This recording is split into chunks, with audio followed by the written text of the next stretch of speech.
Sobat Lifestyle, kembali lagi bersama saya Dr. Richard Suwandi, spesialis penyakit dalam Omni Hospital Pekayon. Kali ini bergabung bersama saya untuk membahas mengenai asam urat.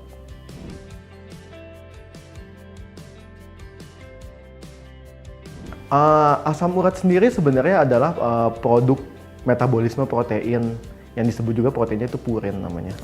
Nah, kalau penyakit yang berhubungan dengan asam urat itu dibagi dua. Ada yang disebut penyakit asam urat tinggi, di mana hanya ada peningkatan kadar asam urat dalam darah, tapi tidak ada gejala sama sekali. Atau disebut juga dengan serangan asam urat atau GOUT. Nah, kalau serangan asam urat adalah asam urat ini masuk ke dalam sendi dan menimbulkan serangan dalam bentuk pembengkakan sendi.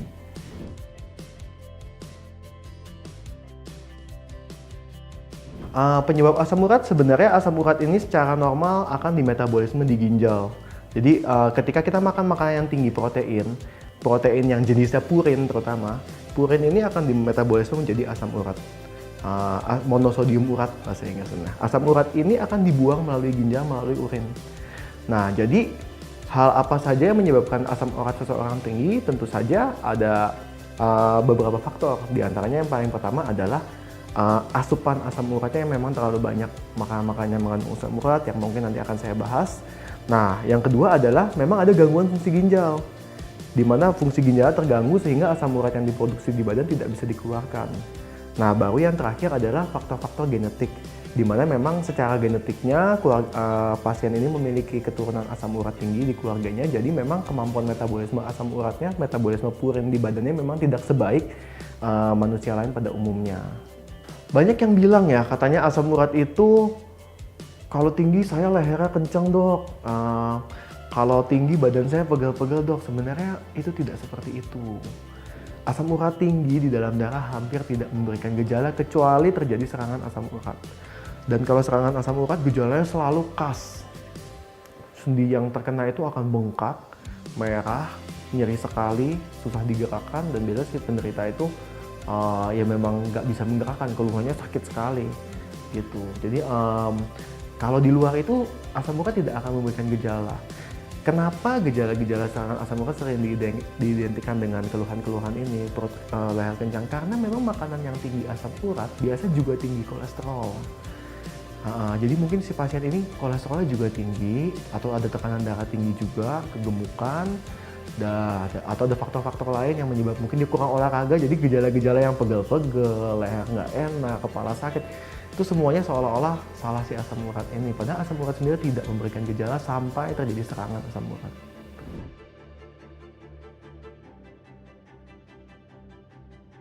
Penyebab yang kita sebut, nah ini yang disebut dengan serangan asam urat adalah deposit dari kristal-kristal asam urat di dalam darah. Dia akan masuk ke dalam sendi, dan di dalam sendi dia akan menimbulkan reaksi radang. Karena kristal asam urat ini kalau kita secara mikroskopis bentuknya seperti jarum, benar-benar seperti jarum. Jadi bayangkan ketika jarum ini masuk ke dalam sendi dan sendi ini kita pakai untuk digerakkan, dia akan membuat iritasi di mana-mana dan akan menjadi bengkak sendi yang hebat. Nah, itulah definisi asam urat yang sebenarnya, serangan asam urat. Pada prinsipnya serangan asam urat itu ya tentu saja biasa terjadi pada pasien yang asam uratnya tinggi umumnya.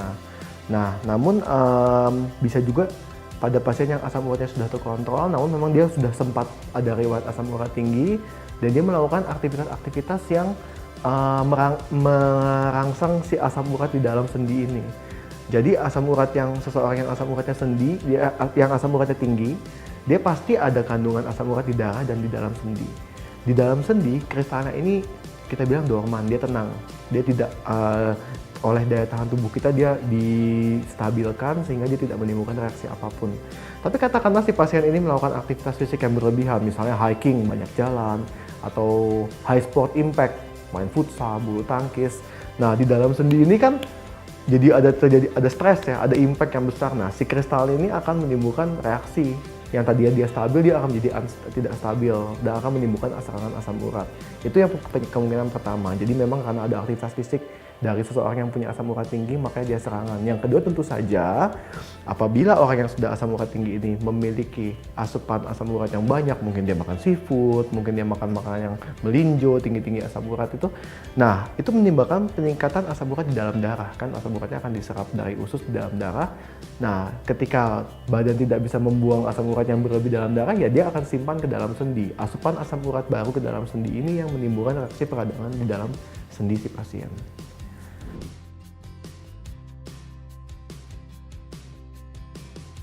Enggak, seseorang yang asam urat tinggi ini beda dengan diabetes asam urat tinggi, kecuali yang disebabkan karena genetik ya, itu sebenarnya sangat-sangat bisa disembuhkan. Diabetes kan identiknya memang jarang bisa disembuhkan ya, meskipun memang dengan diet ketat apabila diabetesnya tidak terlalu berat bisa sampai sembuh. Asam urat ini kalau yang disebabkan karena asupan sangat-sangat bisa diperbaiki.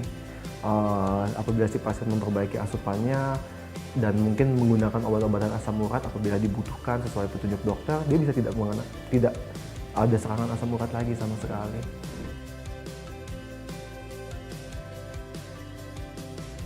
Kalau untuk faktor genetik yang pasien asam urat genetik itu banyak. Saya waktu itu pernah ketemu pasien saya, laki-laki usia muda, pola makannya baik, asam uratnya 20. Dan ternyata memang di riwayat keluarga sebelumnya memang asam uratnya selalu tinggi. Nah kalau yang sudah seperti ini, karena secara genetik dia sudah memiliki gangguan untuk metabolisme asam uratnya, ya dia harus mendapatkan obat-obatan terus seumur hidupnya untuk mengendalikan asam uratnya.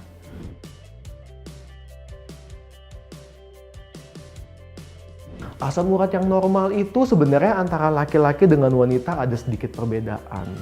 Namun kalau saya biasa pukul rata saja, normalnya idealnya adalah di bawah 7, baik laki-laki ataupun wanita. Nah, ada batas-batas tertentu yang saya bilang ya, kadar asam urat di atas 7 dalam darah tanpa gejala sama sekali, itu namanya adalah kadar asam urat tinggi atau hiperurisemia kita bilang. Kondisi ini tidak semuanya membutuhkan pengobatan, biasa hanya dengan perbaikan pola makan dan gaya hidup saja si pasiennya bisa membaik sendiri. Nah, tapi memang ada limit-limit tertentu di mana dengan kadar ini si pasiennya harus dapat obat meskipun tidak ada gejala. Nah, limit itu pada wanita adalah 11, pada laki-laki adalah 13.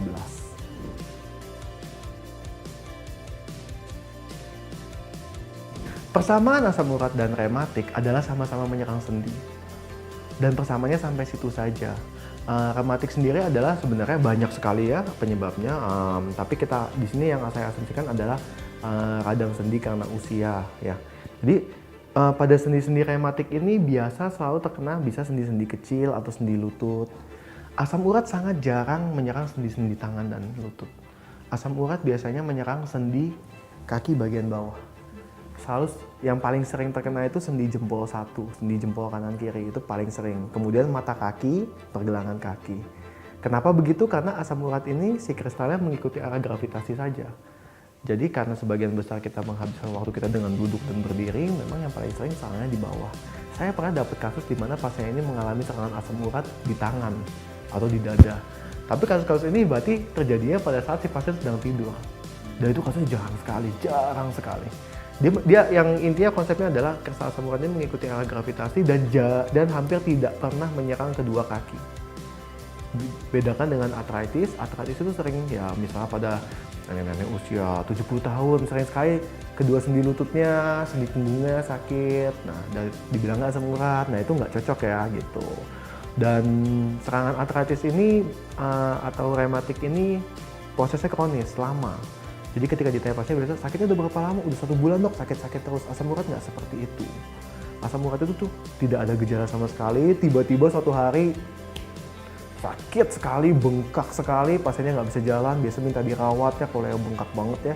Nah itu asam urat seperti itu. Dan ketika serangannya sudah selesai, pasiennya bisa lari lagi. Nggak ada masalah.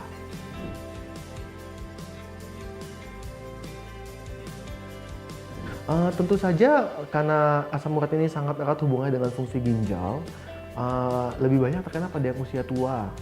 Karena makin tua itu makin jelek fungsi ginjalnya. Itu sesuatu sudah kodratnya, emang sudah semua manusia yang semakin usia tua fungsi ginjalnya pasti semakin turun perlahan-lahan, baik dia dengan pola hidup seperti apapun.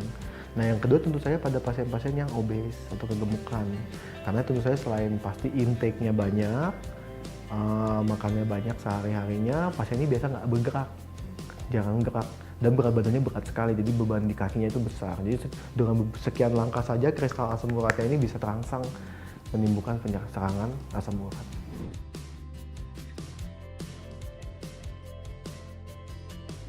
Yang paling sering karena makanan. Memang ada penyakit-penyakit lain yang menyembuhkan gangguan asam urat, ini sangat spesifik sekali ya.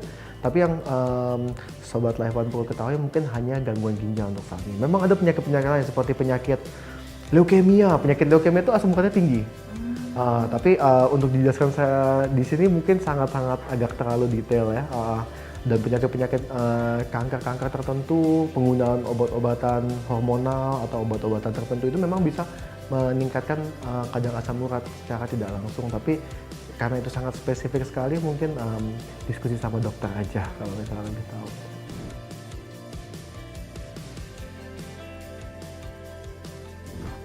Cara untuk mencegah sehari-hari yang paling pertama adalah semuanya masalah makanan. Apabila kita secara genetik tidak memiliki gangguan metabolisme asam urat, yang mesti paling pertama kita jaga adalah makan. Makanan yang menyebabkan asam urat tinggi itu, kalau saya hafalannya itu 3 makanan, 2 minuman. Untuk makanan yang pertama adalah daging yang bukan daging, kita bilang jeroan. Jadi daging tapi bukan daging otot, usus, hati, ampela, otak, babat. Nah ini semua bagian-bagian badan daging ini itu dalam jumlah yang sedikit saja kandungan asam uratnya tinggi sekali. Nah, yang kedua adalah biji-bijian. Biji-bijian itu ya diantaranya melinjo, ya, emping, ya, makanan-makanan yang mengandung biji-bijian itu asam uratnya tinggi. Yang ketiga adalah kacang-kacangan, kacang mete, kacang apapun itu asam uratnya sangat tinggi sekali, ya. Nah, kemudian untuk minuman yang paling mesti dijaga adalah pertama minuman beralkohol dan minuman manis. Minuman manis yang tinggi fruktosa. Karena fruktosa ini meskipun dia bukan protein, tapi ternyata di metabolisme menjadi purin. Jadi minuman-minuman seperti, saya nggak boleh sebut merek, minuman seperti soft drink, minuman-minuman manis di luar sana, kita bisa lihat ya kandungan utamanya adalah fruktosa, itu menyebabkan serangan asam urat. Yang terakhir yang mungkin sobat pada nggak tahu adalah kopi. Iya, kopi ini dalam jangka panjang memang katanya bisa menurunkan asam urat, tapi apabila saat pertama kali minum dia bisa mencetuskan serangan asam urat. Ya, kira-kira sekian sesi Tanya Dokter kali ini. Saya Dr. Richard Swandi, spesialis penyakit dalam dari Rumah Sakit Omni Hospital Pekayon. We care with passion.